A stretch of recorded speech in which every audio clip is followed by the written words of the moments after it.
बिस्मिल्लाहिर्रहमानिर्रहीम। अस्सलामुअलैकुम वरहमतुल्लाहि वबरकातुहू। स्टूडेंट्स, आप सब कैसे हैं? बेटा पहले दुआ पढ़िए। रब्बी ज़िदनी इल्मा, ए मेरे रब मेरे इल्म में इजाफ़ा फरमा। बेटा ये आपका सेंसरी कार्ड है और ये कौन से हुर्फ की आदि शक्ल है? ये जीम के हुर्फ की आदि शक्ल ज है। ज के नीचे एक नुक्ता, ज। ठीक है, आइए उंगली फेरते हैं। कैसे लिखते हैं ज?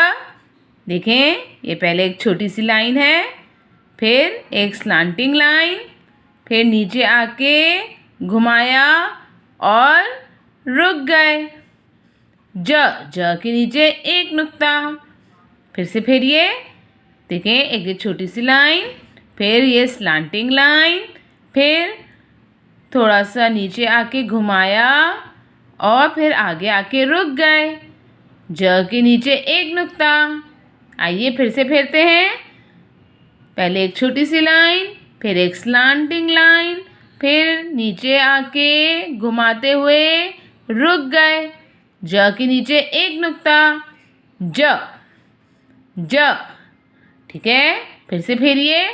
ज, छोटी सी लाइन, फिर एक स्लांटिंग लाइन, फिर स्लांटिंग लाइन को टेढ़ा लेते हुए गोल घुमाते हुए रुक गए। ज के नीचे एक नुक्ता, ज। बेटा आप हुर्फ ज को अच्छे से देखिए, याद कीजिए, उंगली फेरिए। ठीक है, अपना ख्याल रखिए। अल्लाह हाफिज़।